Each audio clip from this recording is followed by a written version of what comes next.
Son las 7:30 de la tarde, una hora menos en las Islas Canarias. Sean bienvenidos a la redacción abierta aquí en el Toro Televisión, donde ya estamos preparados, listos para informarles de lo que acontece, de lo que es actualidad hoy y para opinarles sobre lo que compone el día a día informativamente hablando.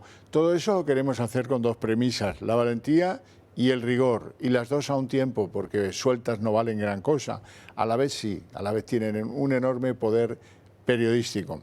Y dentro de un ambiente caracterizado por las libertades. Aquí los que vienen a contar lo que buenamente les parece, de lo que yo les sugiero, no a vender esas partituras que les envían los partidos cada mañana a sus terminales mediáticos, a los seleccionados para ir a las tertulias de los medios de comunicación, y que luego pues se hacen un poco cansinas, porque si te fijas en los adjetivos, en los adverbios y en los pronombres, resulta que todos dicen lo mismo, todos están acompasados. Bueno, hoy hay una gran noticia, por lo menos para Aragón. Mañana es el día del patrón de Aragón, por cierto. Y hoy Partido Popular y Vox han llegado a un acuerdo para formar gobierno y para investir a Jorge Azcón, el candidato del PP, que volverá a ser presidente de la comunidad autónoma. El acuerdo incluye postulados similares a los de Extremadura en materia de la cuestionada prioridad nacional que ha impuesto Vox. Azcón ha dicho que el arraigo y el empadronamiento están ya en la legislación, como queriendo decir que eso de la prioridad nacional, el nuevo presidente aragonés lo interpreta como justificar el arraigo y también el empadronamiento, y que eso dice que ya está en la legislación y que por tanto no hay dudas de su legalidad. ¿Qué obtiene Vox después de estos meses de negociación? Estábamos a pocos días, creo que es el 3 de mayo el día que vencía el plazo para llegar a algún acuerdo, y ha sido pues una semana y media, casi dos antes. Bien, lo que obtiene Vox con su líder Alejandro Nolasco al frente es una vicepresidencia, previsiblemente para el propio Nolasco, 3 consejerías del futuro gobierno de Aragón y uno de los senadores territoriales, de los senadores que designa la autonomía. Todas las autonomías designan una parte del Senado, y entre la parte que tendrá que decidir a quién envía al Senado en esa representación territorial, las Cortes aragonesas, irá alguien que le cederá el paso el Partido Popular a un candidato a senador en nombre de Vox. Bueno, esta es la gran noticia del día en términos de cosas que se van cerrando.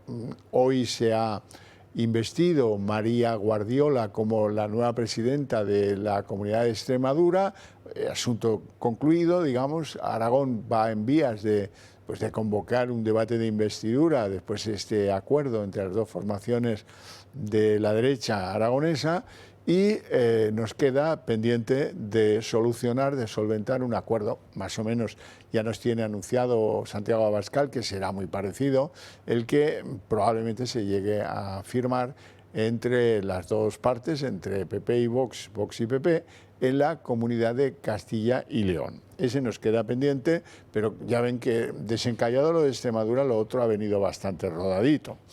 Bien, bueno, hay que empezar nuestro recorrido informativo en el mundo, porque el mundo está hecho un verdadero caos. Por un lado, nos despertábamos a primera hora de la mañana con la noticia de que Trump alargaba indefinidamente el alto el fuego por decisión propia. Y luego, a lo largo del día, pues Trump ha hecho declaraciones al New York Times. Y en esas declaraciones, ¿qué dice? Dice que mañana se van a sentar a negociar los iraníes, que se van a abrir esas negociaciones, que en primer lugar tienen 2 fases. La primera, revalidar el alto el fuego. Esa es la primera parte, condición sine qua non.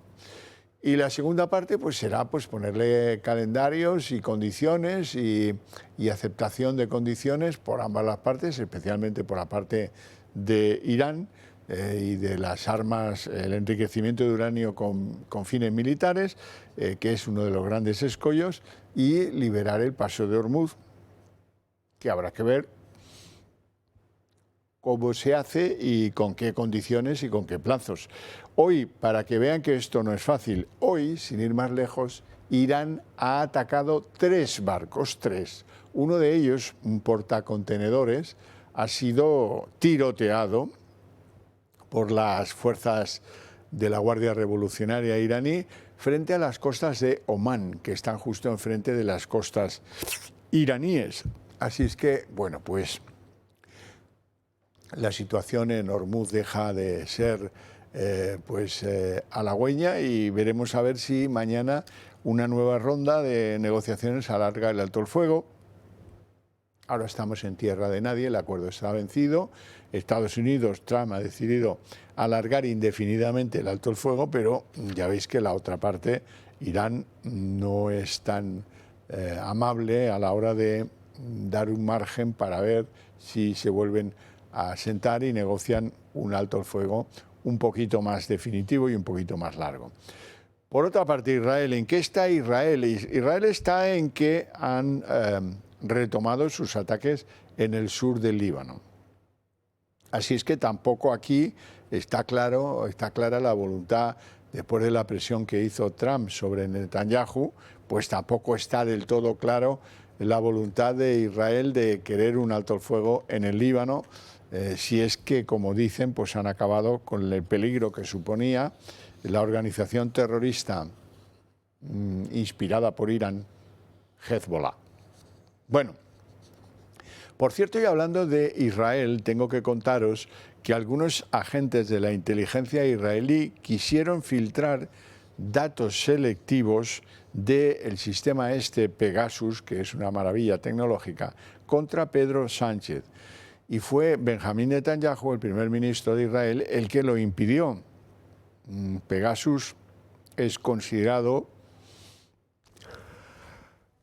un material sensible de exportación que está controlado por el Ministerio de Defensa israelí, es decir, que cada contrato implica directa o indirectamente una intervención, un cierto control del Estado.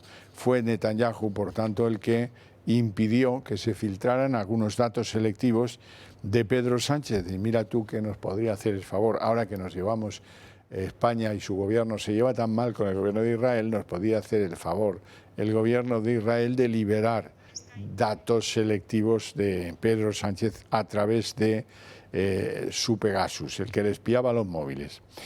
Decir también en el panorama internacional que la Unión Europea ha aprobado ya los 90.000 millones de ayudas que tienen su destino final en Ucrania, después de que la desaparición de Víctor Orbán como líder en Hungría, pues ha levantado el bloqueo que estaba impidiéndolo. De modo y manera que ahora pues es cuestión de días que esas ayudas empiecen a llegar al asfixiadísimo gobierno de Volodymyr Zelensky. Y también hay que decir que la Unión Europea prevé un pacto europeo para compartir el queroseno, que algunos pueden refinar y tener, caso de España, y otros muchos países no. El mismo día se produce esa decisión europea en el que Lufthansa, la compañía de bandera alemana, anuncia que va a suspender 20.000 diferentes vuelos hasta finales de año, dice que para ahorrar combustible.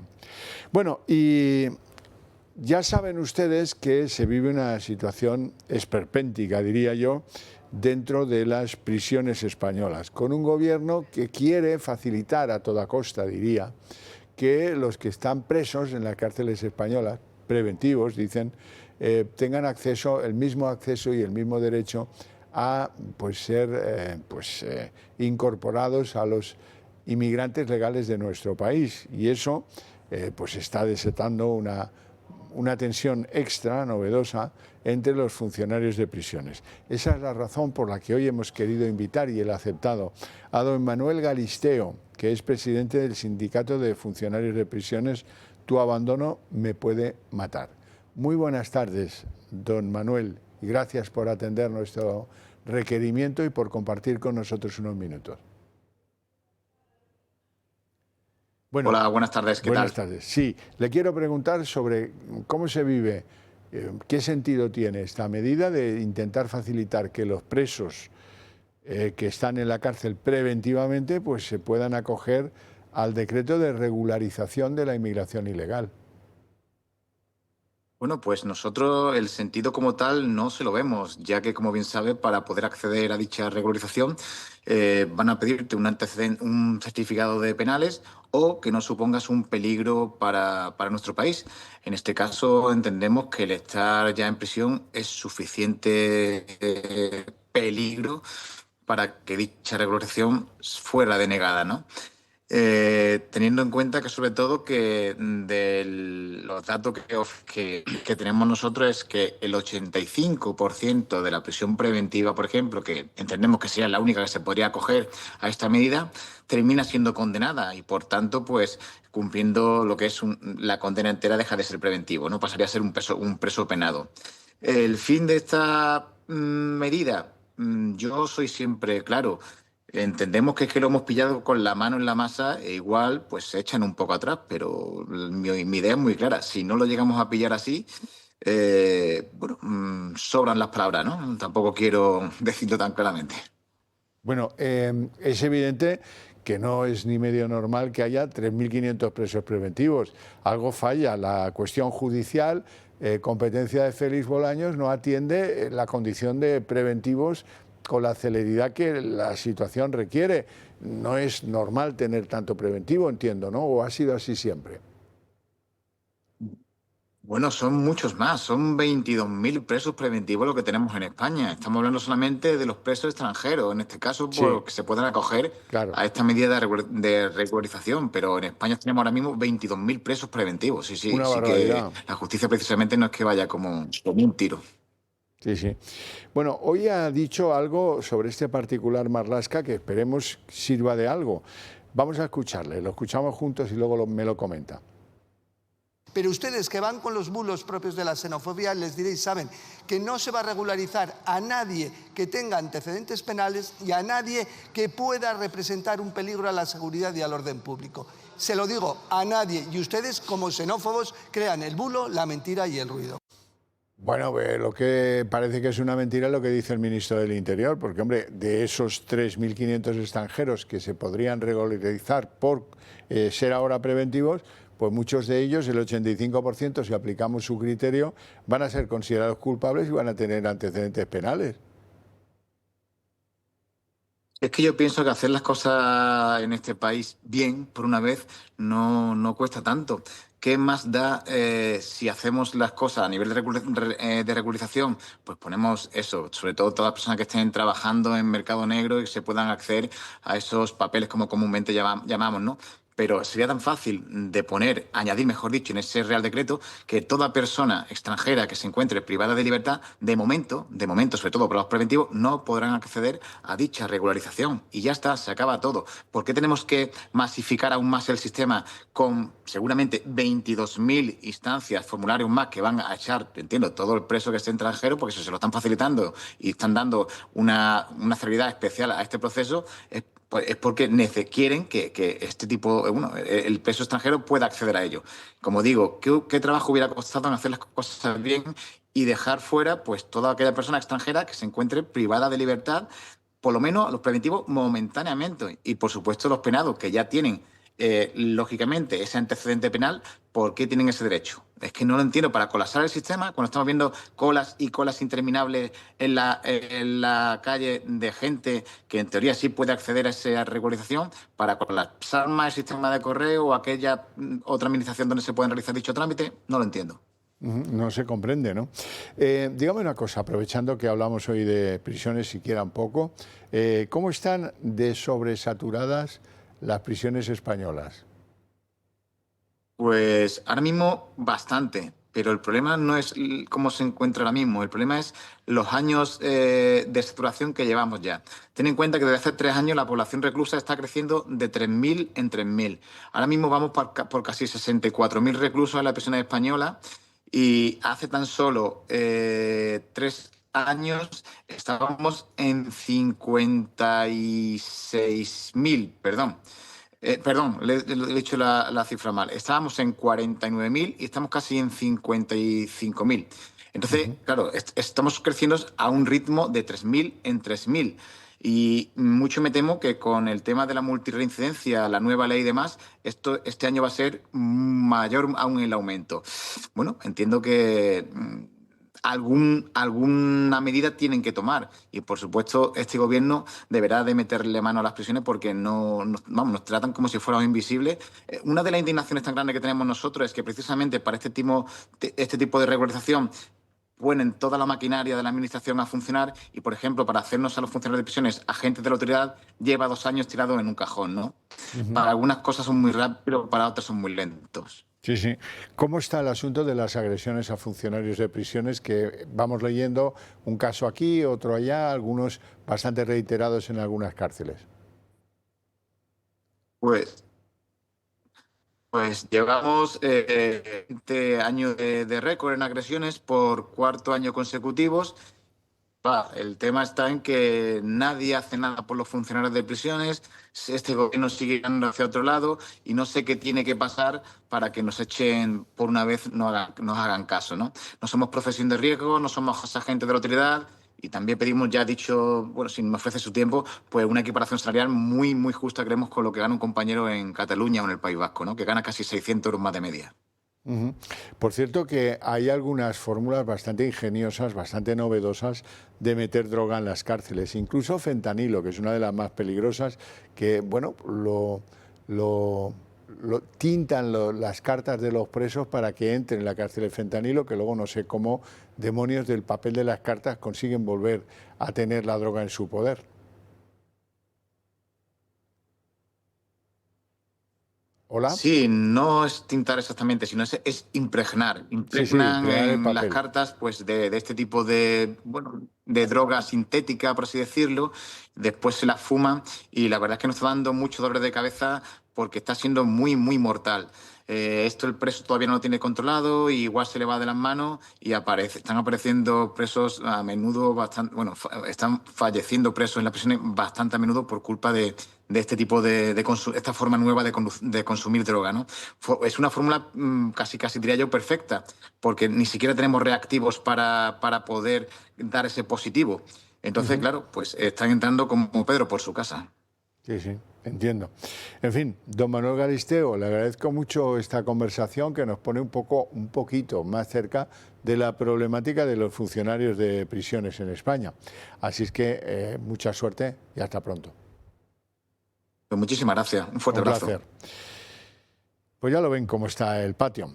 Por cierto, hablando de cómo tratamos a los ilegales, si los regularizamos, no los regularizamos. Quiero que sepan que hay algunos otros países socios de España, en Europa, como por ejemplo Italia, que adoptan otro tipo de medidas diametralmente opuestas. Es el caso de Giorgia Meloni, la primer ministra italiana, que ofrece una prima de 615 euros a los abogados de los inmigrantes ilegales que logren convencerlos de abandonar Italia, de volver a sus países de origen. Fíjense qué diferente es la cosa y tan cerca como estamos de tantas cosas con Italia, pero en lo de la inmigración, desde luego, dice Meloni que va a ser un problema la campaña de Pedro Sánchez, que va a involucrar a todos los países europeos, y yo creo que no le falta razón.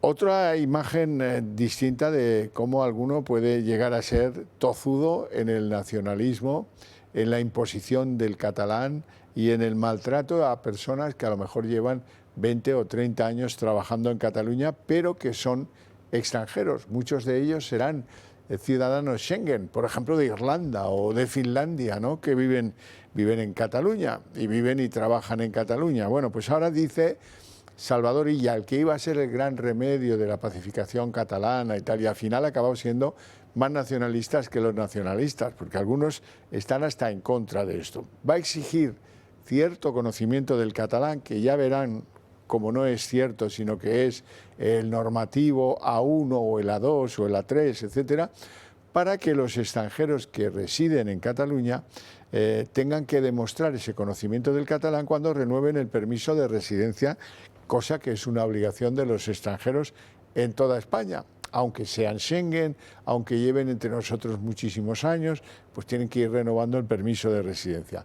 Y ahora le quieren poner la imposición del conocimiento del catalán para, oiga, como luego verán a lo largo del programa, hoy era el propio Sánchez el que decía en la sesión de control del Gobierno, decía, bueno, Cataluña es un país y España es un país, ¿no? Y ya ponían en el mismo tablero una consideración y la otra. Bueno, este es Pedro Sánchez y sus pues, renglones torcidos en materia de las naciones.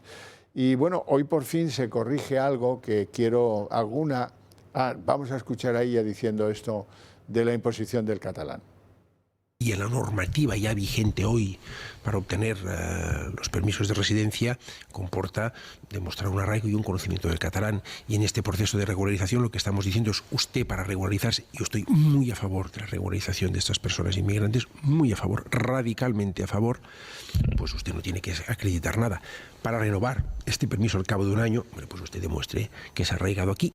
Claro, no importa que hayan delinquido o que tengan antecedentes policiales, aunque no penales, eso le da igual. Ahora, que sepan catalán, esto es fundamental. Pues, imagínense si roban, pues si roban dirigiéndose al robado en catalán, pues es otra cosa, es diferente. Les decía antes que estoy muy contento de algo que tiene toda la lógica y que yo no entiendo quién hace los protocolos sanitarios, pero desde luego se columpian a veces una barbaridad. ¿Saben lo que es el cribado del cáncer de colon? Pues es una prueba que la Seguridad Social en muchas comunidades autónomas, por ejemplo en Madrid, pues se hace invitando al ciudadano a que pase a recoger un instrumento para constituir una muestra que permita evaluar si sufre, si padece algún indicio de cáncer de colon. Luego se entrega en los ambulatorios de la Seguridad Social y los pacientes reciben una carta que dice, no, analizado su muestra, usted no tiene ningún problema de cáncer de colon hasta el día de hoy.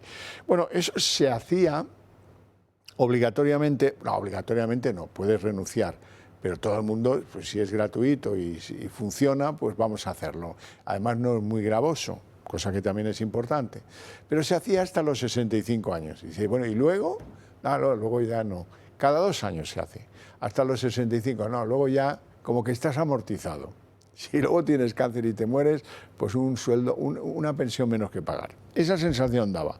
Bueno, pues han decidido estos lumbreras de la Administración Sanitaria que se va a ampliar el plazo del cribado, que es como se llama esta prueba, se va a ampliar hasta los 74 años. Y poco me parece.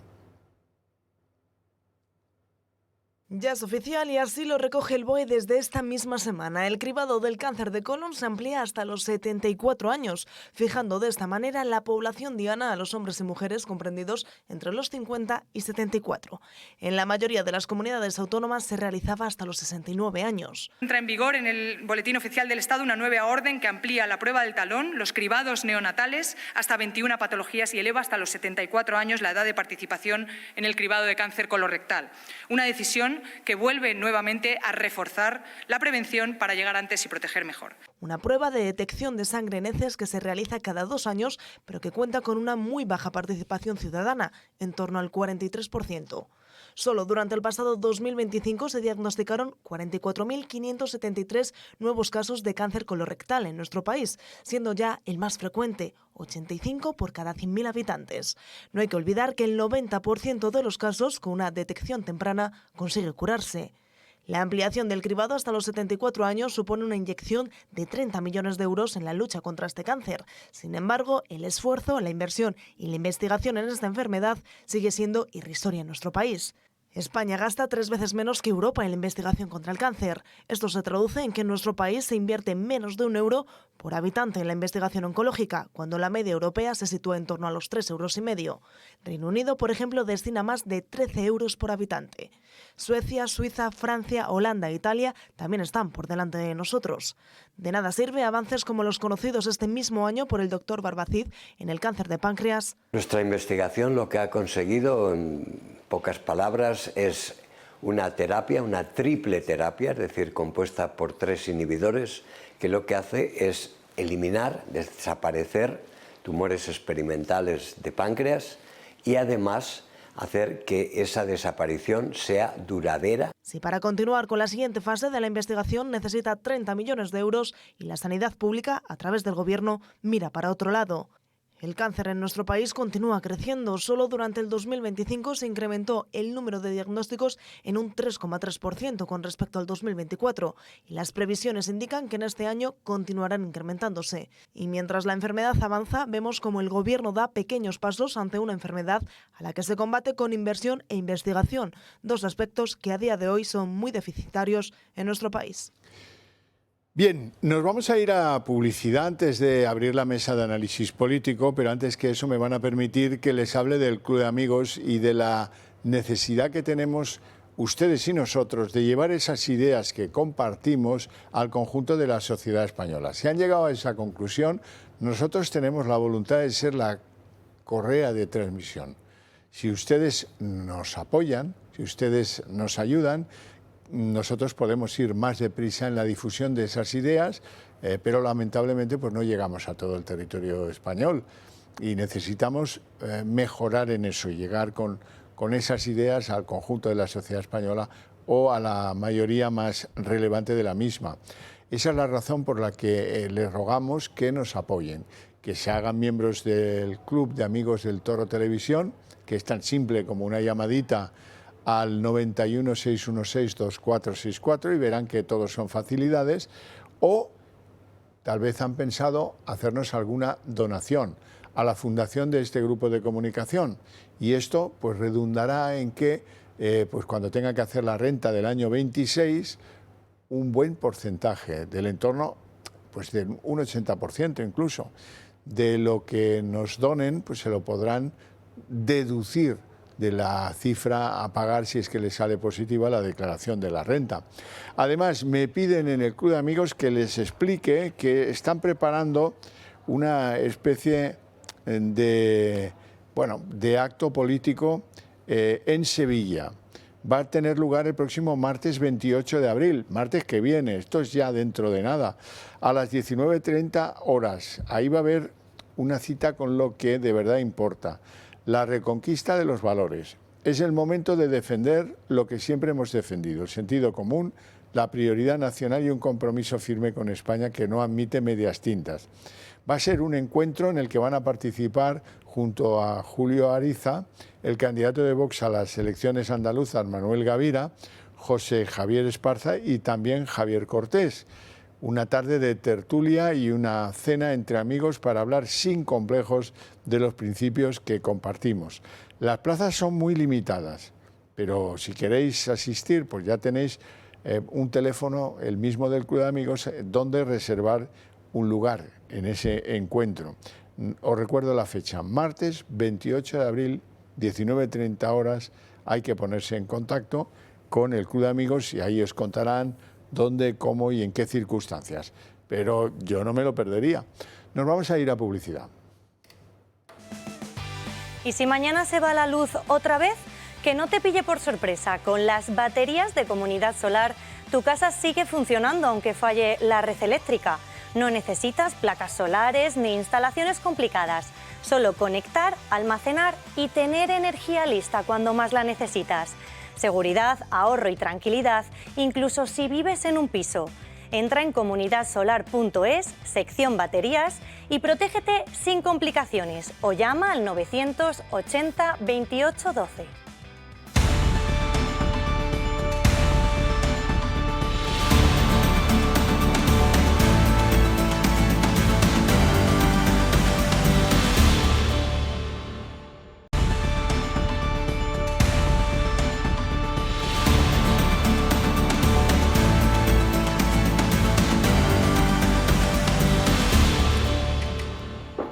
Las 8:02 jóvenes minutos, momento en el que abrimos la mesa de análisis político y lo primero será presentarles a nuestros invitados hoy. Doña Patricia Rueda, muy buenas. Buenas tardes. La he visto hoy preguntar así muy convencida, preguntar, oiga, pero este Koldo, ¿qué méritos tenía para ponerlo ahí en el Consejo de Renfe, nada más y nada menos. Dice, no, alguna vez montó en algún tren, ¿no?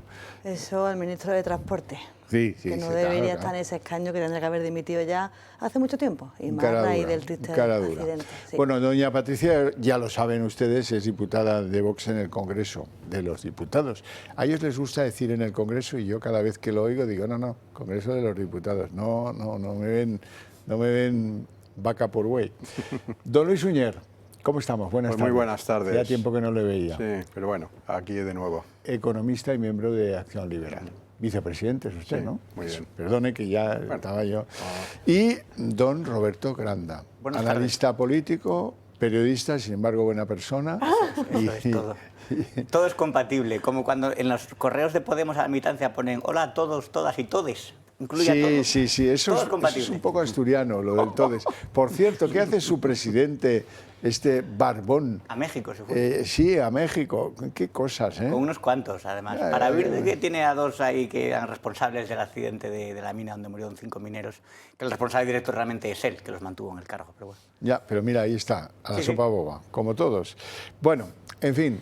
Voy a empezar contigo, Roberto, porque esto lo he pensado, estaba pensando cuando hemos seleccionado el tema en ti. Me parece bien. En ti y en la buena de Ketty Garat, que ha escrito un libro. Ketty Garat escribe en The Objective y ha escrito un libro que se presenta estos días, dentro de unos días, que es una reflexión sobre los hombres clave del gobierno de Pedro Sánchez.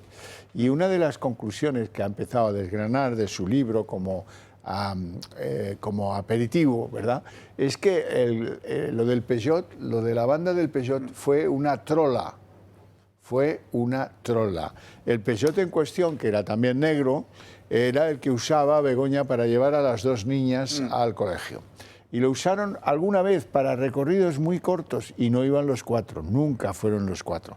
En cambio, el que sí utilizaron era este, que se lo prestaba a la causa de Pedro Sánchez, un sanchista de pro, que es un Mercedacos de 70.000 euros. Entonces, ¿qué hacían? Esto es mucho más cómodo ir en el Mercedacos que en el Peugeot, ¿no? Bien, eso es evidente.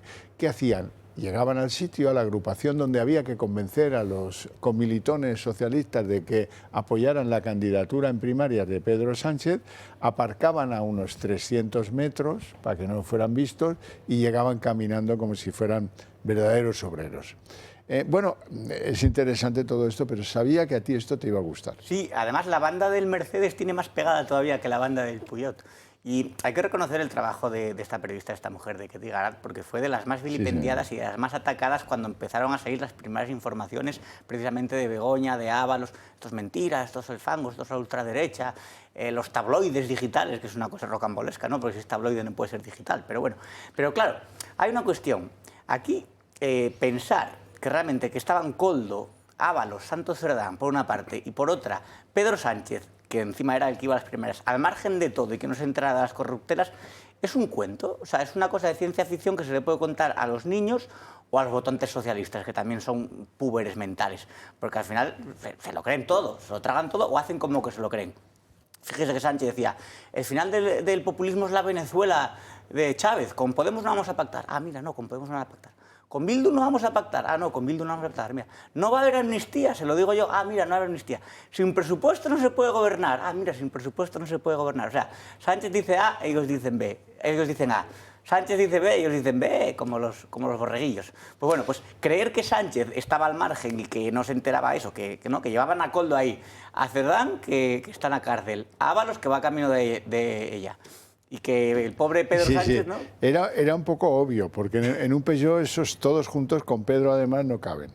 Dicho que sea de paso. Son grandes. Bueno, doña Patricia Rueda, tengo para usted también una noticia introductoria sorpresa. Se ha llegado esta tarde a un acuerdo en Aragón.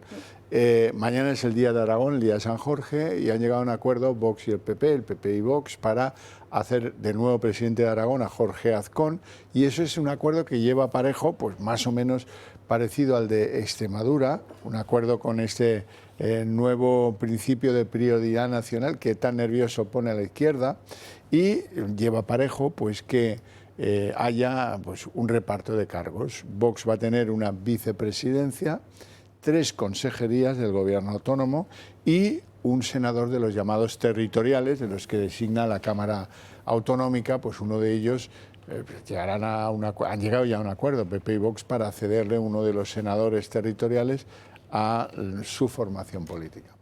¿Qué le parece? Pues celebro el acuerdo, por fin, porque es cierto que han sido 73 días. Resuelto, ¿no? Sí, en poco tiempo, y es cierto que no se avanzaba por culpa de un Partido Popular que todavía no tenía muy claro cuál es su posición en el mapa político en la España actual.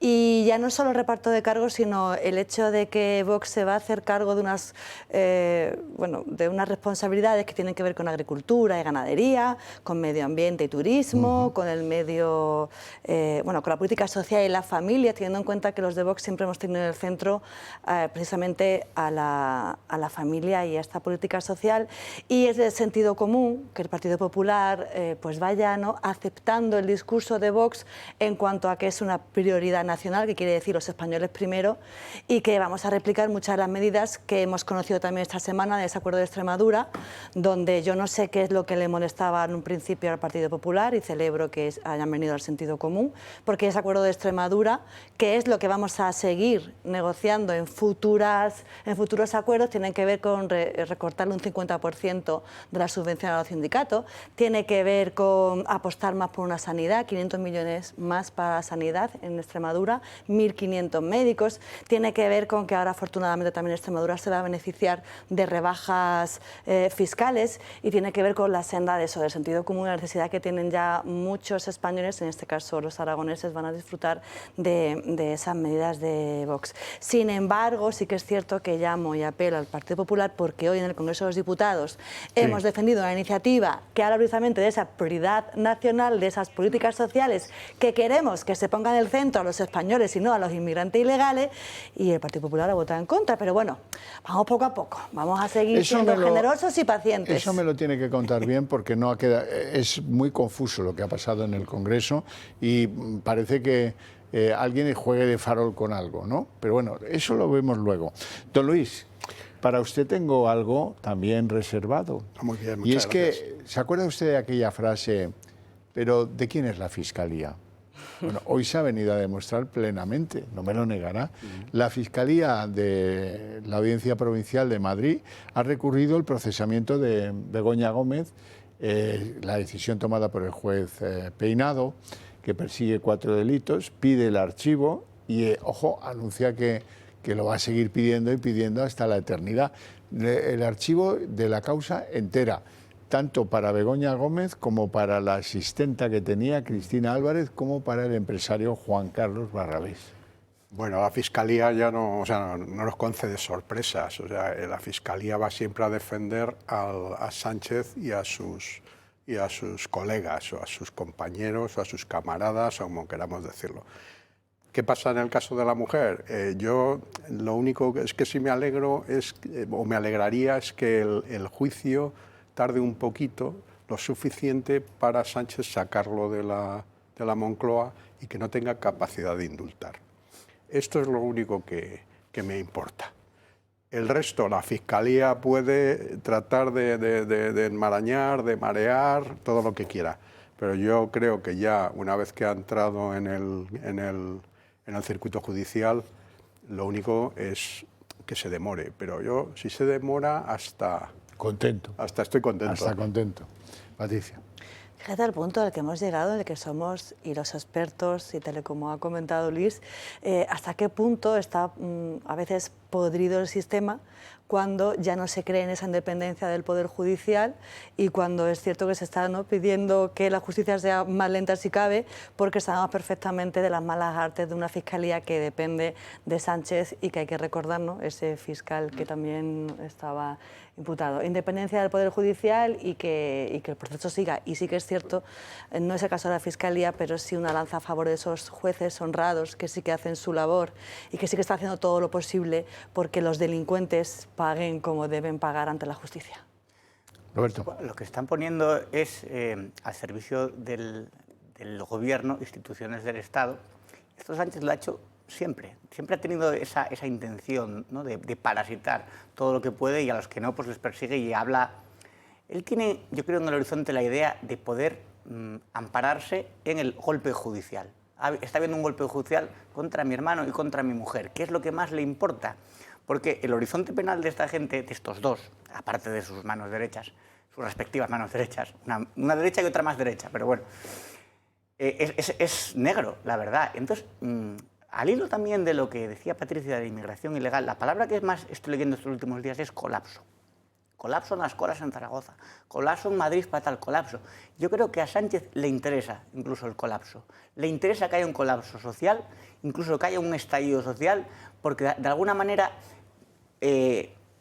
muro de contención, sí, a lo que le venga de la justicia. Exacto, a lo que viene de la justicia y que él pueda ampararse en eso también. Y le interesa que haya esa chispa, porque si no, no se entiende. Quiero decir, las medidas que está tomando son evidentemente en contra de la sociedad española. Y creo que lo que pasó en Torre Pacheco, que fue muy trágico, se puede ir repitiendo en más sitios de España. Porque claro, cuando en una población de pocos habitantes, un pueblo donde todo el mundo se conoce, de repente aumentan las agresiones, aumentan las violaciones, aumentan los atracos, la sociedad no siempre va a quedarse mansa. Vamos a ver, si violan a alguien que tú conoces, intentarás tomar medidas, sobre todo cuando la policía y la Guardia Civil te dicen es que tenemos las manos atadas y que esto cada vez va a peor. ¿A quién le interesa que haya este colapso? Patricia.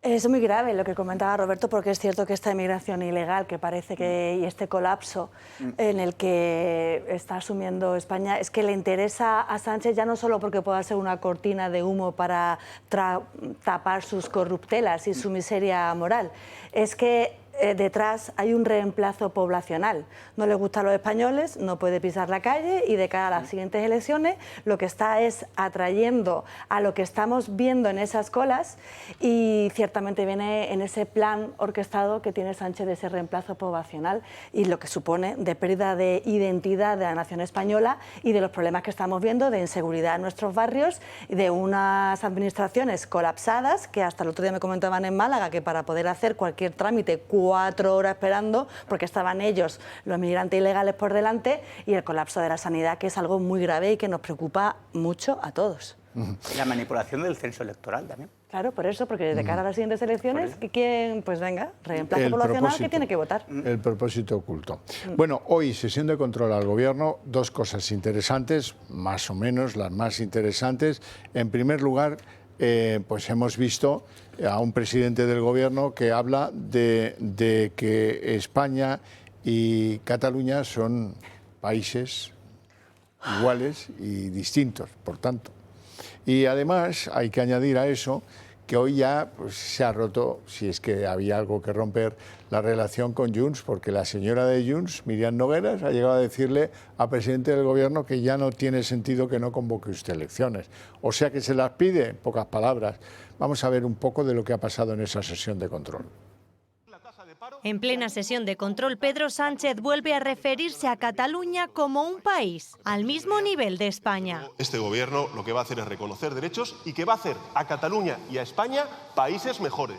Sí, países mejores, señoría. No ha sido ningún lapsus. La afirmación la repite 2 veces, aprovechando la réplica de la portavoz de Junts, que criticó la regularización masiva de inmigrantes y le ha llegado a preguntar cuándo piensa convocar elecciones. Aprueban políticas por la puerta de atrás, como la regularización masiva, cuando ningún otro país de la Unión Europea está haciendo nada que se le parezca. Imponen una regularización, pero no la paga usted, señor Sánchez.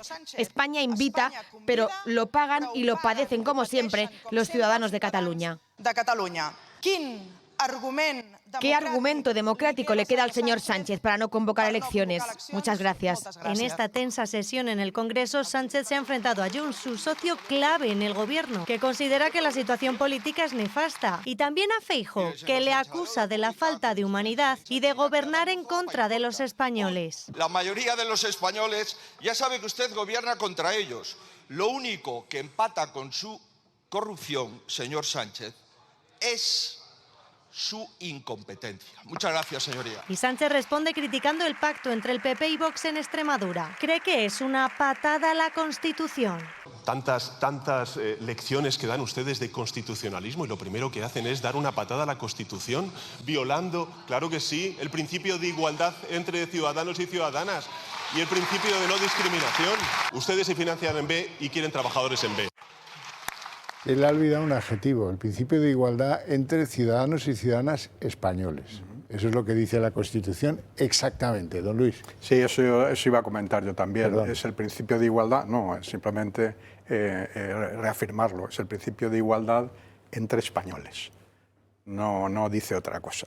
O sea que este señor, claro, acostumbrado a la mentira y a la trampa, pues ¿qué nos va a contar? Cataluña es una región de España, como lo es cualquier otra. Entonces, por mucho que lo diga este señor, acostumbrado a las trampas, ¿no? Acabamos de hablar del Mercedes, pero bueno, no sabemos otras cuantas. Y a la mentira, pues lo único que está haciendo es tratar de satisfacer a sus compañeros golpistas, que son los independentistas de Junts y de RC. Pero ¿qué pasa? Que como no puede modificar la Constitución, por el momento, ¿no?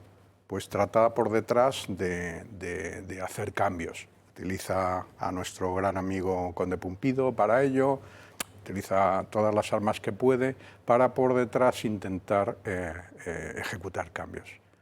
Entonces, es un hombre tramposo, es un hombre mentiroso y todo lo que haga o diga va a estar en ese marco. Roberto. Bueno, es curioso porque cita la Constitución según le convenga, como citan las escrituras los predicadores evangélicos en las películas americanas del Medio Oeste, ¿no? Cito las escrituras y tal.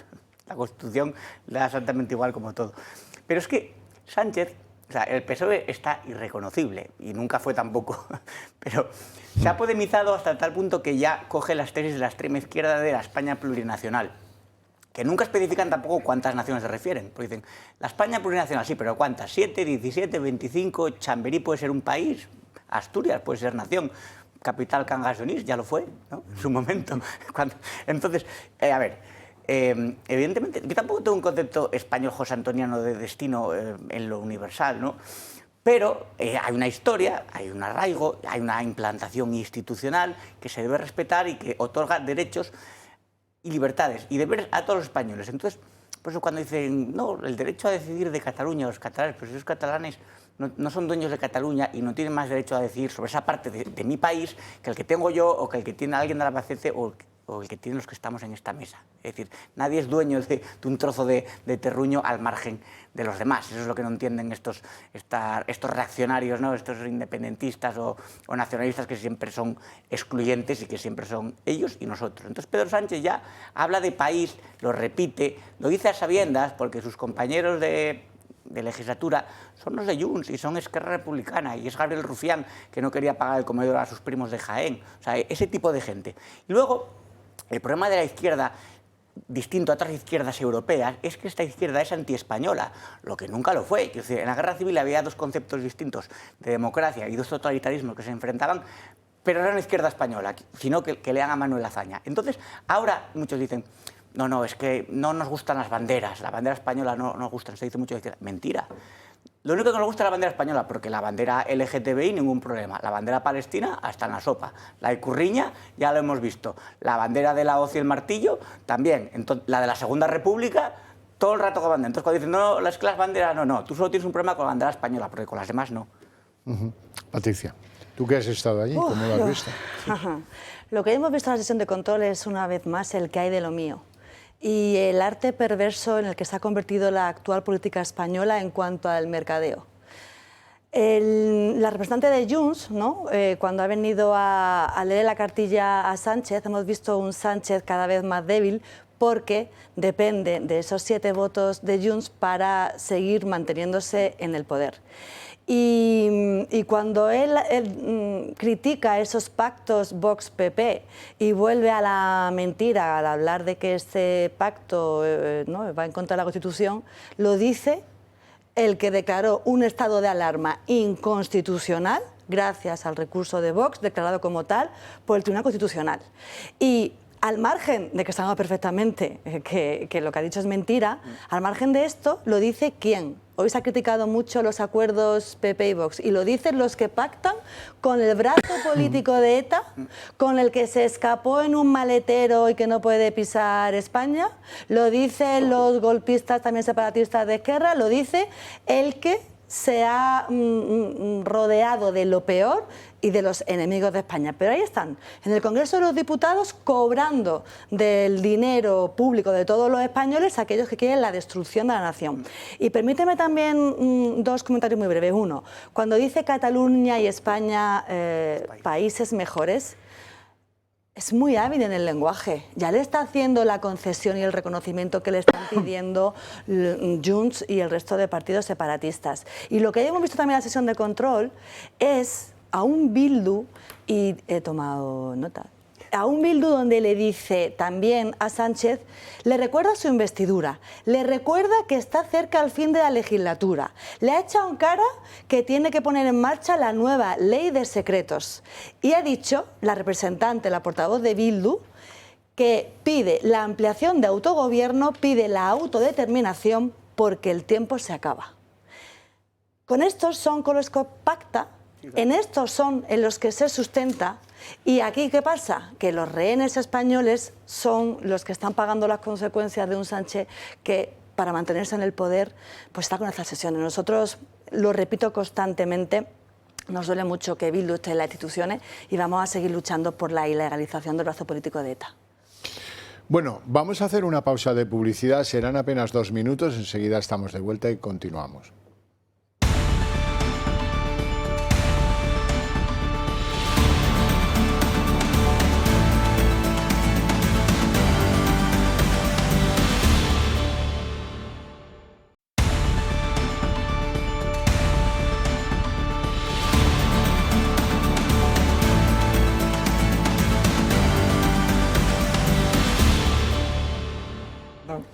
Bueno, ya estamos de vuelta y ahora vamos a hablar, luego volveremos al Congreso y a esta diferencia fundamental sobre la prioridad nacional de Vox en los acuerdos donde ha cerrado gobiernos. Pero antes quiero que vayamos al caso Mascarillas. ¿Por qué? En el caso Mascarillas, cada día pasan cosas y declaran un montón de personas y algunas son útiles, otras no tantas y otras, pues evidentemente, pues qué buen vasallo si tuviera buen señor. Vienen a cubrir los vacíos elementales de la justicia con perogrulladas. Hoy está por allí Mariano Moreno, que era el gerente del PSOE. El gerente del PSOE ha dicho, no, caja negra ninguna.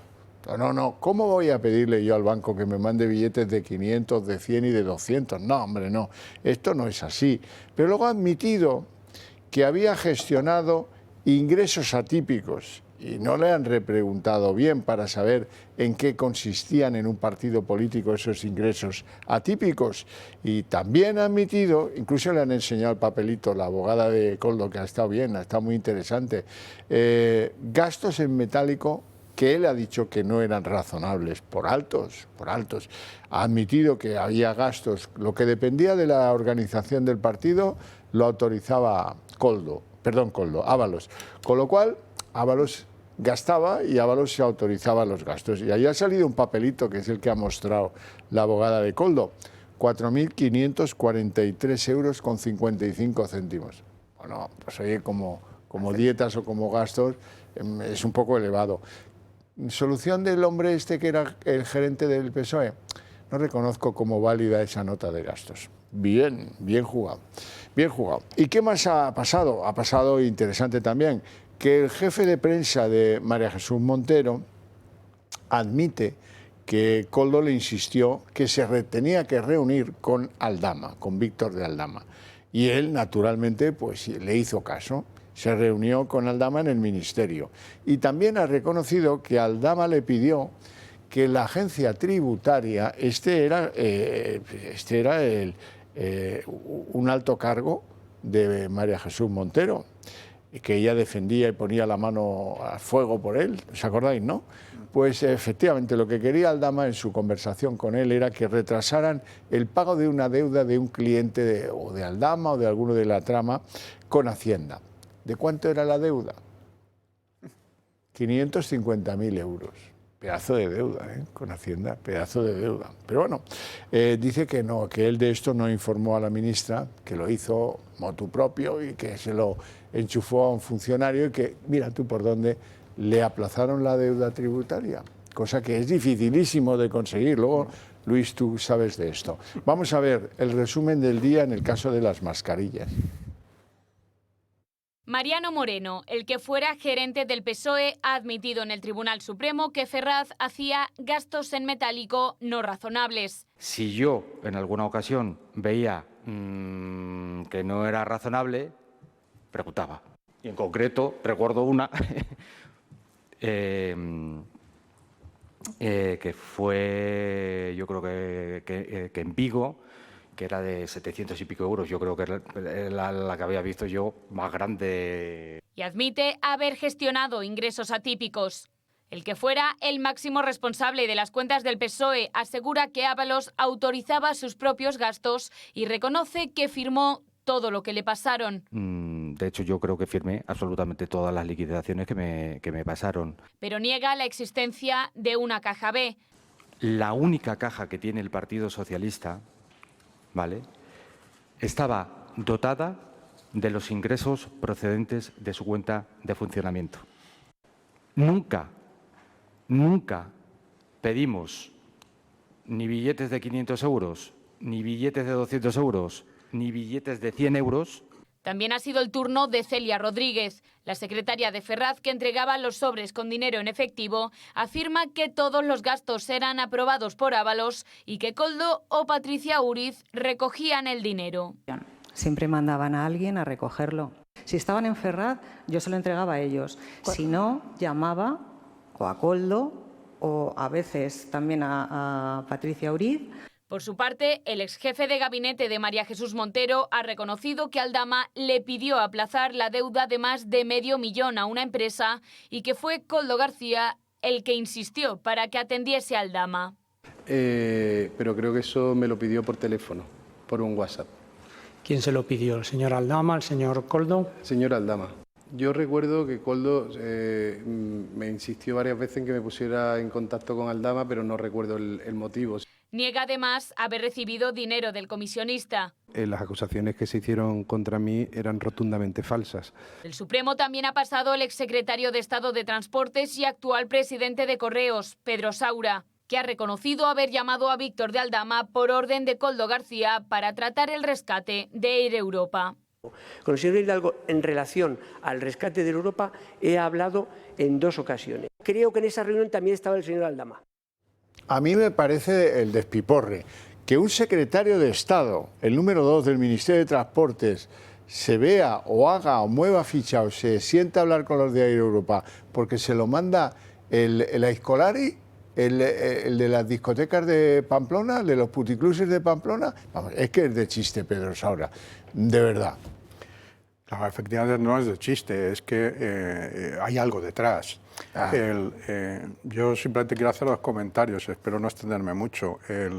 El señor de Hacienda, número 2, 3, el que sea, cualquiera de nosotros o cualquiera de nuestros telespectadores quiere acceder a él para que le hagan un pequeño favor en Hacienda.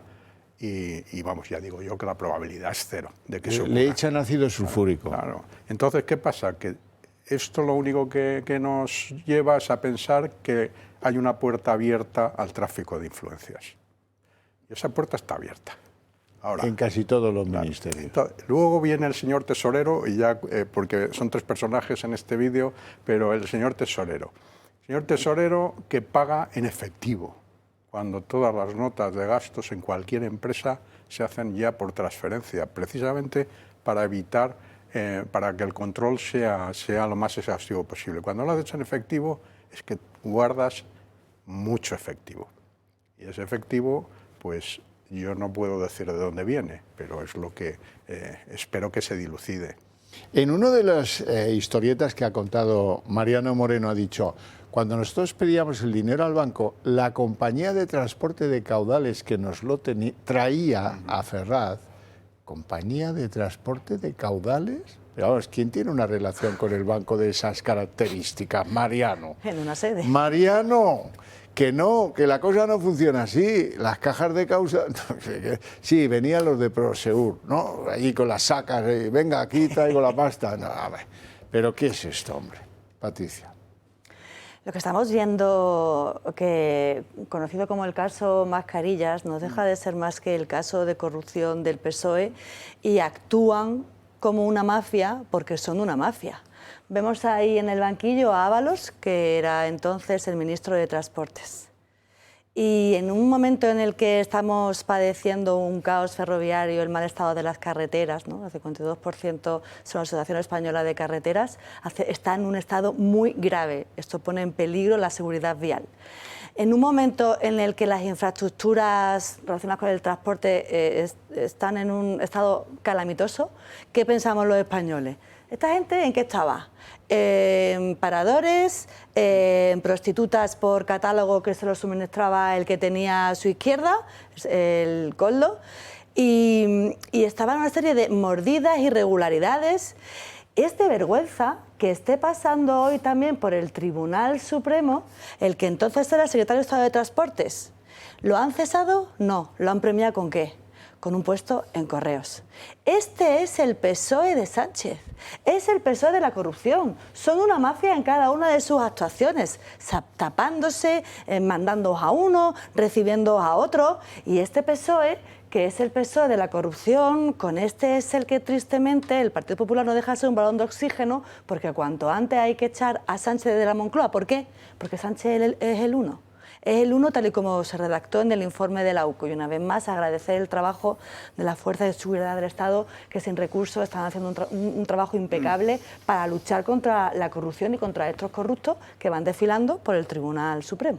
Roberto. Muchas veces se dice, para cuando se marche Sánchez, para cuando Sánchez no esté, incluso el PP ha presentado unas medidas que son medidas a futurible.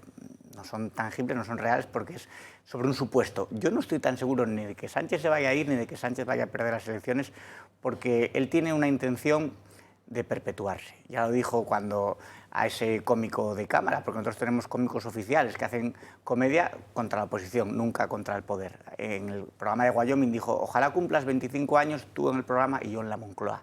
Él tiene toda la intención de, por lo menos 5 años más, que ya nos pondríamos con los 8 que llevamos, pues imagínense, unos cuantos, casi como Felipe González, y seguiría.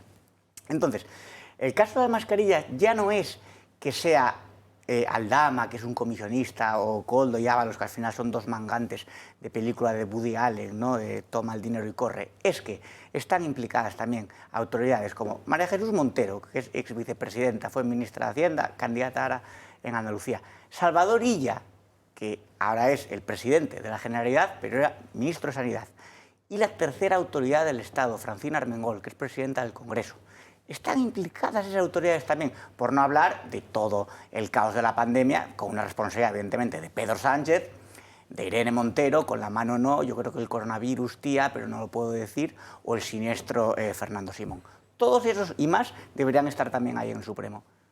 Desde luego que sí. Bueno, vamos con la investidura de María Guardiola, más contenta que si le hubiera tocado la Bonoloto. Allí estaba 4 meses de negociación, ahora defiende pues los principios que le ha hecho tragar Vox, porque si no, pues esto no se negociaba. Al final lo han aceptado, todo felicidad y acuerdo y cambio de tono incluso en el discurso de Guardiola. Ahora lo vemos. María Guardiola revalida su cargo como presidenta de la Junta de Extremadura. Tras meses de negociaciones, María Guardiola ha sido investida gracias al apoyo de los de Abascal. Ha conseguido la mayoría absoluta con 40 votos a favor, 29 del PP y 11 de Vox, mientras que los 25 restantes, 18 del PP y 7 de Unidas por Extremadura, han votado en contra. Guardiola ha asegurado que cumplirá el acuerdo con Vox para mejorar Extremadura. El Partido Popular va a cumplir, lo digo aquí, en esta Cámara y delante de todos los extremeños, porque ese es nuestro compromiso. No somos el mismo partido, no compartimos todos los puntos de vista, pero nos une algo importante, que es la voluntad de querer mejorar Extremadura y mejorar la vida de la gente, de los extremeños. Por su parte, el candidato de Vox, Óscar Fernández Calle, ha celebrado haber hecho valer sus votos. Es un acuerdo necesario y un acuerdo que marca un giro real en Extremadura. Nosotros queremos agradecerle al Partido Popular, a todo el Partido Popular de Extremadura y a la señora María Guardiola su disposición para llegar a un acuerdo. Y le queremos agradecer también que acepte y entienda que Vox no iba a traicionar jamás a sus votantes. Y haber situado en el centro de la investidura buena parte del marco político de los de Abascal. Prioridad en el acceso para los de aquí a la vivienda protegida. La vinculación de las ayudas al arraigo para garantizar que nadie de fuera esté por delante de ningún español. Y defensa de los servicios públicos para los nuestros, los primeros.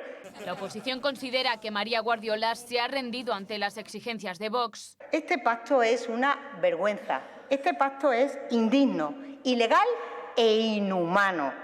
Este apoyo de los de Abascal a María Guardiola se ha producido después de que ambas formaciones firmaran un acuerdo de gobierno el pasado jueves para la formación de un gobierno de coalición con el que Vox ocupará la Consejería de Servicios Sociales y Familia, que tendrá rango de vicepresidencia, y la Consejería de Agricultura, además de un senador autonómico. Doña Patricia Rueda, ¿un problema resuelto? Bueno, yo me alegro muchísimo por los extremeños. Mucho, porque es verdad que ya, como lo ha dicho Óscar, es un giro real. Ha costado que se haga valer el voto, ¿no?, de quienes confían en Vox, pero ha merecido la pena porque es verdad que si ahora Extremadura va a ser la región con los impuestos más bajos de España en el primer tramo, ha merecido la pena. Si merece la pena esas 3.500 viviendas que están en el acuerdo protegidas a los que no podrán acceder los ocupas, ha merecido la pena. Que los menas, quienes estamos luchando mucho, los menas con sus padres, a su país de origen, merece la pena. Esa eliminación de las subvenciones a los sindicatos y a las ONG que financian la inmigración ilegal, son muchos los puntos para el bienestar de los extremeños. No me haga trampa porque los menas no los puede echar la señora Guardiola. Pero sí se puede perfectamente no entrar, uno, en lo que ha hecho hasta ahora el Partido Popular, que con sus falsas políticas buenistas, junto con el Partido Socialista, ha hecho un efecto llamada, y lo que no se puede permitir es que se normalice que el mantenimiento de un MENA esté en torno a unos 4.700 euros, mientras nuestros jóvenes se tienen que ir fuera o tienen que compartir una balda en el frigorífico. Es importante que estas medidas de calado se pongan sobre la mesa y se lleguen a puntos de acuerdo y de entendimiento. Y sí que es cierto que lo que pedimos es que esos acuerdos se respeten, y por eso ese matiz que ha dicho Óscar de estamos muy satisfechos, ¿no?, con el Partido Popular de Extremadura. Porque ciertamente, ahora que ya estamos en pre-campaña, escuchar Moreno Bonilla, Partido Popular en Andalucía, decir que no duerme porque no quiere pactar con Vox, me está recordando al socialismo más rancio de Sánchez, que decía que no podía dormir porque no quería pactar con Bildu ni Podemos. Y al final pasará lo mismo, que pactará. A ver, vamos a poner en el centro la prioridad nacional, vamos a poner en el centro a los nuestros, en Extremadura, en Aragón y en Andalucía. De lo que va mal, Moreno Bonilla, perdón, estaba con el protagonista del PSOE. De lo que va mal Moreno Bonilla es de sumar y restar meses, porque le voy a decir este fin de semana en un mitin electoral en Andalucía, Andalucía no puede esperar 6 meses a formar gobierno como le está pasando a los de Extremadura. Las elecciones fueron poco antes de Navidad, esto era diciembre, enero, febrero, marzo, y en abril hay acuerdo, y no ha terminado abril, estamos en 20, ¿qué es hoy? 23, 22, no sé, ya no sé ni en qué día vivo. 22. Pero desde 22. luego sé que no han pasado 6 meses. No. Y si me permite ya contarle cómo cuenta, porque ahora resulta que al más puro estilo Sánchez ha sacado su plan de vivienda. En el 2018 no ha hecho nada, pero ahora va a hacer un plan de vivienda. Pero es que Moreno Bonilla está igual. 200.000 familias, y está en plan marketing socialista, donde no sabe contar, porque precisamente lleva desde en la Junta de Andalucía del 2018, no ha hecho nada, pero ahora va también a 200.000, de pronto, así. Luis. Bueno, yo en el tema de ayudas prefiero no centrarme porque ya estoy un poco cansado de tantas ayudas. Sí. Entonces, lo que espero de este acuerdo no son las ayudas que son las que están en el tal, sino cuáles son los incentivos para crear riqueza. para que Extremadura no esté en el furgón de cola, como siempre, igual que Andalucía, en el paro juvenil, en la renta per cápita, y entonces, ¿cuáles son? O sea, en realidad, lo que me interesa de ese acuerdo son los incentivos para crear riqueza. Las ayudas, cuantas menos, yo más contento. Sí. Desde el momento que ya no se está con el tema de Mercosur, que siempre ha comprado el Partido Popular, desde el momento que se protege nuestro campo, se ayuda a generar empleo y riqueza. Y es cierto que debe estar en el centro de las políticas esa creación de riqueza. Y eso viene a través del empleo. En estos puntos a los que han llegado un acuerdo PP-Vox en Extremadura, hay algunas medidas bastante interesantes que me gustaría verlas aplicadas y además me gustaría que se extendieran al resto de España, que no se quedaran simplemente en Extremadura, que está muy bien, ¿no? Pero que si se pueden aplicar a nivel nacional mejor, pero que hay cosas, como digo, que en principio son bastante interesantes y que como la prioridad nacional yo creo que es una perogrullada. Pienso que es algo de sentido común. Y lo va a comprobar cualquier persona cuando llegue a unas emergencias saturadas y haya 300 personas delante de él que a lo mejor llegaron hace 5 semanas y diga, y yo que estoy aquí en el vagón de cola, ¿no? Prioridad, como hay prioridad en asientos muchas veces que se aplican sin necesidad de discutir, en el metro, por ejemplo, a los ancianos, a las embarazadas, a los minusválidos. No es que la españolidad sea una minusvalía, ¿no? Pero yo creo que los nacidos en un país algún derecho tendrán que tener por delante de los que acaban de llegar hace 5 días y que tienen acceso ya a todos los beneficios, una sanidad universal, acceso a la vivienda, acceso a ayudas. Un país no es una barra libre y tiene recursos finitos. Entonces, es evidente, hay determinados servicios públicos que van a colapsar. ¿Hay que dar prioridad a los nacionales? ¿Eso es racismo? ¿Eso es xenofobia? No. Eso lo aplica cualquier país. Y de hecho, lo raro es que un país no tenga fronteras, como España, que prácticamente, o sea, a la hora de control y demás, es como un país sin fronteras. No hay ningún tipo de control. Un país fallido en lo fronterizo. Sí, en el fronterizo. Pero lo que tú comentas como sentido común, que lo que nosotros hemos puesto sobre la mesa y en el debate de hablar de prioridad nacional, resulta que hasta el día de hoy eso no se estaba ejecutando, porque las políticas de popularidad socialista nos habían llegado precisamente a que el español fuese lo último, a la hora de adquirir vivienda, a la hora de que tu niño pueda incluso tener la ayuda en el comedor, porque cada día las familias son más pobres. O guardería. Entonces, lo que se supone que debería ser sentido común no lo ha sido hasta que Vox ha cogido esta bandera de decir, oye, que el primero son los nuestros. Y a día de hoy, en la tribuna, o sea, en el Congreso nos siguen llamando fascistas, racistas, xenófobos por defender a los nuestros. O sea, que no se puede dar por sentado lo que nosotros en esta mesa podemos entender cuando estamos viendo que las políticas aplicadas populares y socialistas a nivel nacional, en gobiernos autonómicos y municipales, estaban muy en contra de esa prioridad nacional que tanto defiende Vox. Claro, pero es como cuando en Cataluña y en el País Vasco sacan las fuerzas de seguridad los datos de delincuencia y de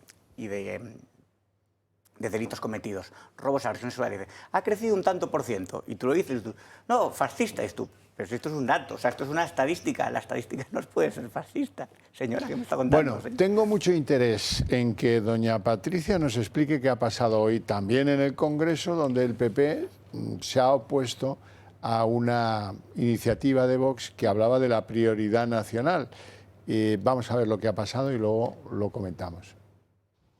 El PP vota en contra de la moción presentada por Vox sobre la prioridad nacional. La iniciativa ha recibido 33 votos a favor frente a los 310 en contra del resto de la Cámara. Santiago Abascal ya había advertido de que en esta votación todos iban a quedar retratados e insiste, quieren a los españoles en primer lugar en España. No se pretende excluir a nadie, lo que se pretende es que los españoles no estén discriminados y que estén en primer lugar en España, es de sentido común.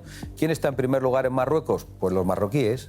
¿Quién está en primer lugar en otros países? Pues los nacionales. Lo que no es de recibo es que en España y en otras naciones occidentales en el último lugar estén los españoles y los europeos. Recordemos que tras el acuerdo de investidura en Extremadura, las dos formaciones se comprometieron a dar prioridad nacional a quienes mantengan un arraigo real en el territorio. Tendrán prioridad, según el texto, a la hora de recibir ayudas públicas o en el acceso a la vivienda social en Extremadura. Prioridad nacional en el acceso de ayudas sociales y de la vivienda. La tensión entre ambos partidos radica en que los de Abascal hablan de prioridad para los que hayan nacido en España y el PP habla de arraigo, algo que no ha dejado escapar el Gobierno. Y en estas condiciones, ¿ustedes votan hoy la investidura de la señora Guardiola? La ultraderechita trincona trincando asientos. Gracias.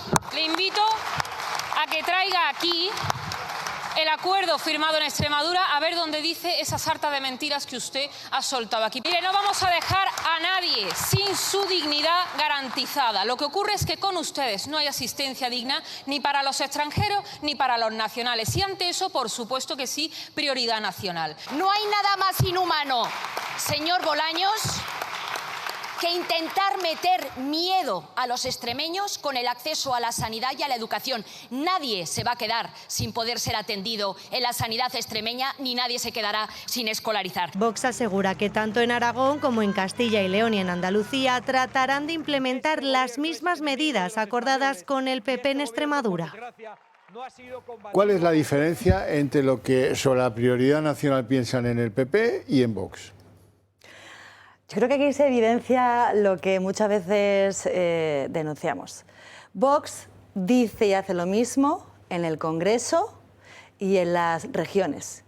Y aquí se ha quedado de nuevo retratado el Partido Popular cuando dentro de lo que es ese concepto tan importante de prioridad nacional, en Extremadura para la investidura dice que sí y aquí en el Congreso dice que no. Ellos los argumentan con la figura del arraigo, pero hay que matizar que la figura del arraigo, y dadas las circunstancias de esta regularización masiva que votaron a favor tanto Partido Popular como Partido Socialista, esta figura del arraigo puede ser también un coladero y a nuestra casa, ¿no? Hablábamos de la fuerza de la frontera, de proteger nuestra frontera.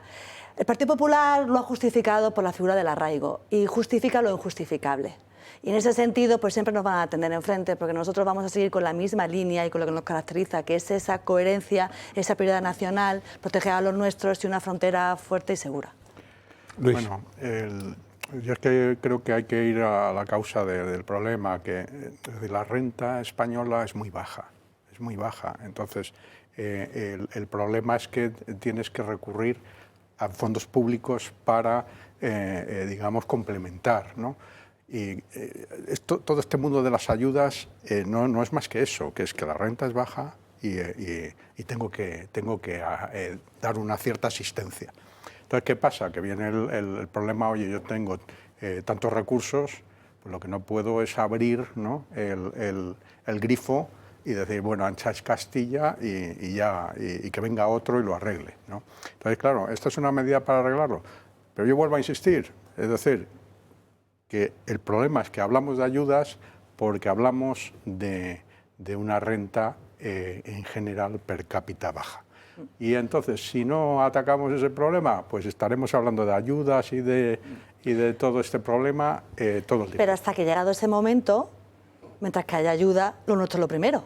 Sí, es que la situación es la que es. Desgraciadamente, pues vamos primero a lo nuestro y ya después es cierto que ahí ya hay mucho que rascar en cuanto a que los salarios más paupérrimos, pues porque los costes salariales son muy altos. La prioridad malentendida, por ejemplo, la tiene muy clara en el País Vasco. O hablas euskera o eres un maqueto de mierda. En Cataluña, no, charnego, no, tú eres gonjón. O si no, que vayan también a un barrio de mayoría islámica y que miran a ver si los musulmanes, marroquíes y argelinos dan prioridad a los suyos o a los españoles. Entonces, esto también es una forma de autodefensa. Los españoles tienen derecho a defenderse ante este tipo de invasión más o menos descontrolada.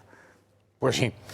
Bueno, los que no tienen tiempo para hablar más somos nosotros, porque estamos llegando al final del programa, si así lo tienen a bien mis queridos invitados.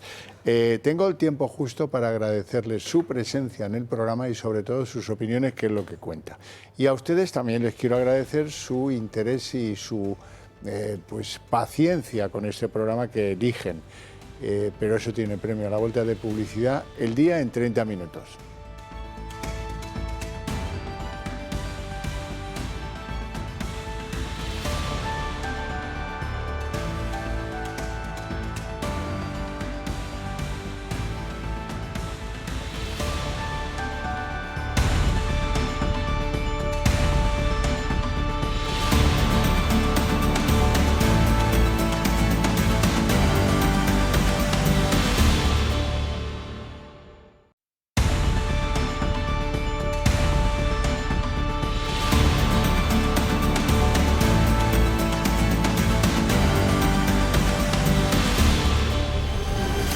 El día en 30 minutos. Esta tarde el Partido Popular y Vox han llegado a un acuerdo que permitirá la investidura en el gobierno de Aragón de Jorge Azcón, el candidato del Partido Popular, que revalida.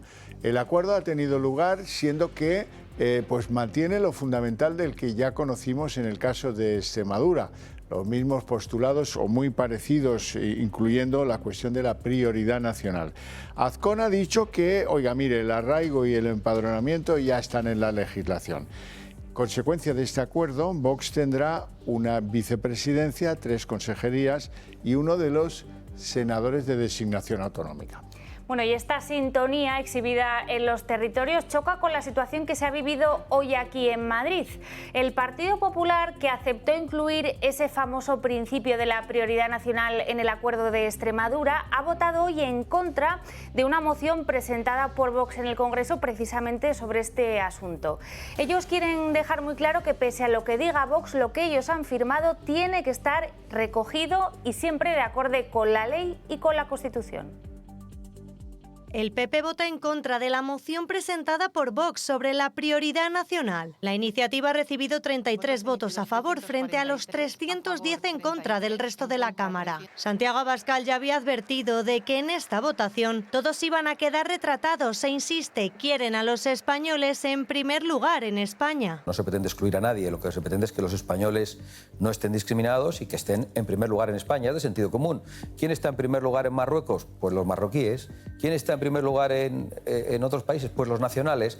Lo que no es de recibo es que en España y en otras naciones occidentales en el último lugar estén los españoles y los europeos. Recordemos que tras el acuerdo de investidura en Extremadura, las dos formaciones se comprometieron a dar prioridad nacional a quienes mantengan un arraigo real en el territorio. Tendrán prioridad, según el texto, a la hora de recibir ayudas públicas o en el acceso a la vivienda social en Extremadura. Prioridad nacional en el acceso de ayudas sociales y de la vivienda. La tensión entre ambos partidos radica en que los de Abascal hablan de prioridad para los que hayan nacido en España y el PP habla de arraigo, algo que no ha dejado escapar el Gobierno. Y en estas condiciones, ¿ustedes votan hoy la investidura de la señora Guardiola? La ultraderechita trincona trincando asientos. Gracias. Le invito a que traiga aquí el acuerdo firmado en Extremadura, a ver dónde dice esa sarta de mentiras que usted ha soltado aquí. Mire, no vamos a dejar a nadie sin su dignidad garantizada. Lo que ocurre es que con ustedes no hay asistencia digna ni para los extranjeros ni para los nacionales. Y ante eso, por supuesto que sí, prioridad nacional. No hay nada más inhumano, señor Bolaños, que intentar meter miedo a los extremeños con el acceso a la sanidad y a la educación. Nadie se va a quedar sin poder ser atendido en la sanidad extremeña, ni nadie se quedará sin escolarizar. Vox asegura que tanto en Aragón como en Castilla y León y en Andalucía tratarán de implementar las mismas medidas acordadas con el PP en Extremadura. Tras 73 días de negociación, Partido Popular y Vox han cerrado esta tarde un acuerdo en Aragón. Ese pacto incluye una vicepresidencia, 3 consejerías, esto es una más que en Extremadura, y la inclusión de ese polémico principio de prioridad nacional que, según ha matizado Jorge Azcón, el candidato del Partido Popular, va a respetar perfectamente las leyes y la Constitución. Esas 3 consejerías que van a recaer sobre Vox son Agricultura, Ganadería y Alimentación, Medio Ambiente y Turismo y Política Social y Familiar. La vicepresidencia todavía no ha querido adelantar a Alejandro Nolasco si va a recaer en él. El líder de Vox, lo van a escuchar, ha asegurado que se restringirá el acceso a ayudas sociales, aunque aún no ha detallado si este principio de acceso nacional va a incluir un criterio de nacionalidad. Ha cargado, por cierto, también contra Génova. La prioridad nacional va a ser compatible con el principio de legalidad. Ningún acuerdo que se lleve al Consejo de Gobierno del Gobierno de Aragón irá sin un informe de los servicios jurídicos de la Casa. Quiero agradecer al presidente Azcón que haya tenido la disposición y la valentía de llegar a este acuerdo final, mientras que, por otro lado, por ejemplo, Génova solo ha puesto palos en las ruedas, solo ha puesto zancadillas. Esta es la realidad. Y esta misma mañana María Guardiola ha sido investida presidenta de la Comunidad de Extremadura. La votación deja las cosas muy claras. PP y Vox sumaban 40 escaños y la oposición, liderada por el PSOE, 25 escaños en total. Guardiola ha defendido en el debate de investidura su acuerdo de gobierno con Vox, que dice va a aportar estabilidad a su gobierno autonómico, mientras el líder de Vox, Óscar Fernández Calle, sacaba pecho con un eslogan: primero los españoles, y añadía: claro que sí. Sé que este proyecto solamente es posible de la mano de Vox, porque fue un mensaje nítido, fue un mensaje claro que ustedes se niegan a escuchar. Por eso, señorías, no voy a pedir perdón por gobernar con quien representa una parte importante de Extremadura. No pienso pedir perdón por respetar a las urnas y no voy a pedir perdón por dar estabilidad a mi tierra. No lo voy a hacer. Pedro Sánchez separa a Cataluña de España y asegura que está trabajando para convertirla en un mejor país. Ha sido durante la sesión de control al Gobierno tras la ya tradicional cascada de reproches de Junts a Moncloa.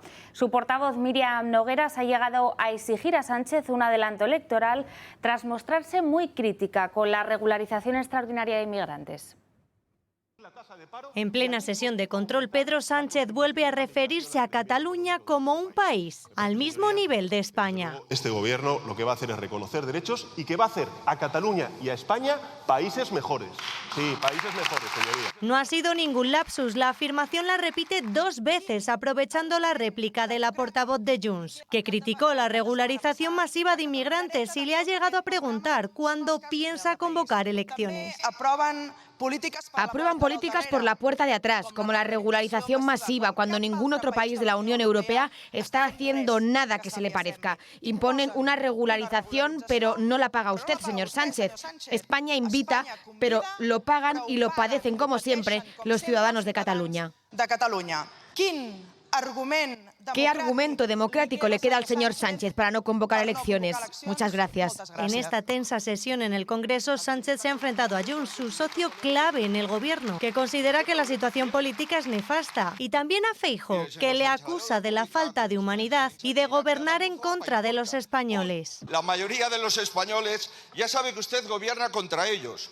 Lo único que empata con su corrupción, señor Sánchez, es su incompetencia. Muchas gracias, señoría. Y Sánchez responde criticando el pacto entre el PP y Vox en Extremadura. Cree que es una patada a la Constitución.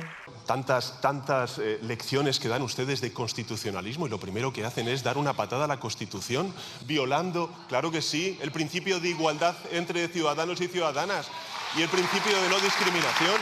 Ustedes se financian en B y quieren trabajadores en B. Salvador Illa, el presidente de la Generalitat de Cataluña, hoy lo decía con toda claridad en una entrevista radiofónica. Dice que el catalán será imprescindible para renovar el permiso de residencia, situación en la que coinciden todos los extranjeros que viven y trabajan en Cataluña, a lo mejor durante hace muchos años. También dice Illa que él es el campeón de la defensa de la regularización de los inmigrantes ilegales. Y en la normativa ya vigente hoy para obtener los permisos de residencia comporta demostrar un arraigo y un conocimiento del catalán. Y en este proceso de regularización lo que estamos diciendo es usted para regularizarse, yo estoy muy a favor de la regularización de estas personas inmigrantes, muy a favor, radicalmente a favor, pues usted no tiene que acreditar nada. Para renovar este permiso al cabo de un año, pues usted demuestre que se ha arraigado aquí. El exgerente del Partido Socialista niega que se utilizaran billetes de 500, de 200 o de 100 euros para adelantar los gastos a Koldo y Ábalos. Ha sido en una nueva sesión, la octava ya del juicio del caso Mascarillas, que hoy ha estado protagonizada por esos pagos en metálico a Ábalos y al que fuera su asesor. En esa sesión han intervenido, como decíamos, el que fuera gerente del Partido Socialista y la trabajadora Celia Rodríguez, que normalmente abonaba esos pagos en metálico. Ella ha asegurado que era normal que gente cercana a Koldo, ya fuera su exmujer o su hermano, se acercasen a Ferraz a recoger esos sobres con dinero. Por cierto, que el exgerente del Partido Socialista ha reconocido que el ministro Ábalos se autoautorizaba sus propios gastos. Mariano Moreno, el que fuera gerente del PSOE, ha admitido en el Tribunal Supremo que Ferraz hacía gastos en metálico no razonables. Si yo en alguna ocasión veía que no era razonable, preguntaba. Y en concreto recuerdo una que fue, yo creo que en Vigo, que era de 700 y pico euros. Yo creo que era la que había visto yo más grande. Y admite haber gestionado ingresos atípicos. El que fuera el máximo responsable de las cuentas del PSOE asegura que Ábalos autorizaba sus propios gastos y reconoce que firmó todo lo que le pasaron. De hecho, yo creo que firmé absolutamente todas las liquidaciones que me pasaron. Pero niega la existencia de una caja B. La única caja que tiene el Partido Socialista, ¿vale?, estaba dotada de los ingresos procedentes de su cuenta de funcionamiento. Nunca pedimos ni billetes de 500 euros, ni billetes de 200 euros, ni billetes de 100 euros. También ha sido el turno de Celia Rodríguez. La secretaria de Ferraz, que entregaba los sobres con dinero en efectivo, afirma que todos los gastos eran aprobados por Ábalos y que Koldo o Patricia Uriz recogían el dinero. Siempre mandaban a alguien a recogerlo. Si estaban en Ferraz, yo se lo entregaba a ellos. Si no, llamaba o a Koldo o a veces también a Patricia Uriz. Por su parte, el exjefe de gabinete de María Jesús Montero ha reconocido que Aldama le pidió aplazar la deuda de más de $500 000 a una empresa y que fue Koldo García el que insistió para que atendiese a Aldama. Pero creo que eso me lo pidió por teléfono, por un WhatsApp. ¿Quién se lo pidió? ¿El señor Aldama, el señor Koldo? Señor Aldama. Yo recuerdo que Koldo me insistió varias veces en que me pusiera en contacto con Aldama, pero no recuerdo el motivo. Y la Fiscalía pide archivar el caso contra Begoña Gómez, contra la que fuera su asesora Cristina Álvarez y contra Juan Carlos Barrabés, porque encuentra que los hechos imputables no son constitutivos de delito. El fiscal, en la línea con la postura mantenida desde el inicio del procedimiento, pide que la investigación no siga adelante y acusa a Peinado de provocar, dice, una confusión deliberada para tratar de dibujar delitos donde no los hay. El magistrado ha propuesto juzgar a la esposa del presidente por 4 delitos, incluido el tráfico de influencias. En su escrito, las acusaciones piden 24 años de cárcel para Gómez y 22 para su asesora, Cristina Álvarez. ¿Se acuerdan de aquello de quién es la Fiscalía? Pues hoy queda demostrado una vez más. La Fiscalía pide el archivo de la causa contra la esposa de Sánchez, Begoña Gómez, tras la decisión del juez Peinado de proponer que vaya y se siente ante un jurado, en un juicio por jurado, por 4 delitos bastante graves. Este recurso de la Fiscalía contra la decisión del magistrado corresponde a un fiscal cuyo nombre es interesante que se conozca, José Manuel San Baldomero. Reclama el sobreseimiento libre para la mujer del presidente del Gobierno y también para los otros 2 investigados, porque él cree que los hechos investigados no son constitutivos de infracción penal. En otro escrito y en paralelo, el mismo fiscal reclama que haya un sobreseimiento libre de las actuaciones y afirma que en caso de que la Audiencia Provincial de Madrid entienda procedente la apertura de juicio oral, es decir, le tumben el primer recurso, se le dé traslado al fiscal nuevamente a fin de que formule otro escrito de conclusiones provisionales donde a bien seguro va a reclamar la absolución de Begoña Gómez, que es como su clienta en términos de abogacía. También pide lo mismo o pedirá lo mismo para la asistenta y para el empresario Juan Carlos Barrabés, es decir, que no quede ni rastro de este problema. Nada nuevo bajo el sol, dirán, pero es que una fiscalía tan auxiliadora de la señora Begoña Sánchez es un escándalo y traiciona el principio del Ministerio Público, que ¿por qué se opone a todo lo instruido por el juez Juan Carlos Peinado, siendo que él sabe que hay un delito grave, el de malversación de caudales públicos, amén de que presuntamente también la señora Begoña Gómez pudo haberse apropiado del software de una universidad que también es pública? ¿No es la defensa de lo público la esencia del Ministerio Fiscal? Que parece que aquí no le importe al señor fiscal. También hay que recordar que la instrucción llevada a cabo por el juez Peinado, con algunas tarascadas importantes, pero relacionadas con la inclusión o no en el sumario del asunto de las ayudas a Air Europa, ha ido siendo refrendada por la Audiencia de Madrid. Así es que sobre la posibilidad de 4 delitos hay algo más que una simple sospecha. Y en línea con la Fiscalía, el juez de Vigilancia Penitenciaria, José Luis Castro, rechaza la semilibertad de Amboto y devuelve a la exjefa de ETA a prisión tras la última concesión del Gobierno vasco. También el etarra Carasatorre, miembro del Comando Donosti, volverá al segundo grado tras lo acordado por el juez en las últimas horas. El magistrado propone ahora reformar este artículo del reglamento penitenciario para que los reclusos no puedan salir en semilibertad hasta que se pronuncie el juez. En el caso de Amboto, Castro recuerda la extrema gravedad de los delitos por los que fue condenada y pide motivar a partir de ahora el acceso al tercer grado. Y en la página internacional, Donald Trump mantiene que mañana podrían reanudarse las conversaciones con Irán y lo ha dicho en una entrevista con New York Times. Previamente, Donald Trump había prolongado unilateralmente y de forma continuada el alto el fuego en la zona. Las negociaciones, que podían empezar, dice Trump, mañana, tendrán que ampliar el plazo del acuerdo de alto el fuego como paso previo para llegar a un acuerdo de paz más estable. Hoy, sin embargo, y en la zona, naturalmente, Irán ha tiroteado un buque portacontenedores. Ha sido frente a las costas de Omán y también ha intervenido otros 2 buques de diferentes banderas que circulaban por los alrededores del estrecho de Hormuz.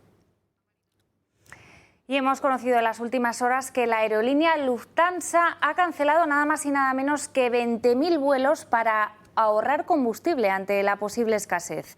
Esta medida les va a permitir ahorrar unas 40.000 toneladas de combustible. Lo cierto es que este grupo no es el único que ha tomado decisiones drásticas en los últimos días. Compañías de todo el mundo están anunciando cancelaciones y recargos en los precios de sus billetes para afrontar esta crisis del queroseno. Según ACI Europa, la patronal de los aeropuertos, se podría agravar la situación, sobre todo de cara al verano. Bueno, y este es el principal motivo por el que la Unión Europea, en ese paquete de medidas ante la crisis energética que está preparando, plantea ahora una forma de compartir ese queroseno entre todos los Estados miembros. Es una de las medidas que se ha anunciado en el día de hoy y que descarta, por cierto, esa idea inicial de recomendar al menos un día a la semana el teletrabajo. Según hemos conocido en el día de hoy, esta idea inicial se queda fuera por la presión de algunos de los comisarios de Bruselas que no querían crear alarmas innecesarias. También optará por pedir la Comisión que se rebajen impuestos en la factura eléctrica, bonos energéticos y se pedirá, eso sí, que se siga apostando a la ciudadanía por el transporte público. La iniciativa final será debatida en el Consejo Europeo Informal que se celebrará en Chipre este jueves y viernes. Y en la página de Sociedad hoy queremos destacarles que han perdido la vida 2 trabajadores esta mañana tras desplomarse un andamio de obra en la ciudad alicantina de Benidorm, según han informado los bomberos del consorcio provincial. El accidente ha tenido lugar en el número 2 de la calle Ibiza, donde se ha desplegado un amplio operativo de emergencia. Resulta que un tercer trabajador implicado en el accidente ha resultado, sin embargo, ileso. Bueno, ya tenemos al premio Cervantes de este año, saludado por los Reyes y a punto de recibirlo. Así es, ya sabes, y ustedes saben que mañana es el Día del Libro, por tanto se entrega ese premio Cervantes en Alcalá de Henares y hoy, como dicta la tradición, los Reyes han homenajeado al premiado, que es el escritor mexicano Gonzalo Celorio, con la tradicional recepción y almuerzo en el Palacio Real. Ahí lo vemos estrechando la mano de sus majestades. Celorio ha venido acompañado de sus 4 hijos y de su mujer para recibir ese galardón tan prestigioso en nuestro país. Es el 7º escritor mexicano que recoge un Cervantes, galardón que, por cierto, cumple 50 años este 2026. En ese almuerzo, en el que han estado presentes representantes del mundo de las letras, el rey ha querido destacar que el castellano ni separa ni excluye, sino que engrandece a todos los que lo hablan. Y hasta aquí el día en 30 minutos. Les deseamos una feliz noche a todos, especialmente a los que continúen con El Toro Televisión. Y les dejamos con Tiempos Modernos. Hasta mañana.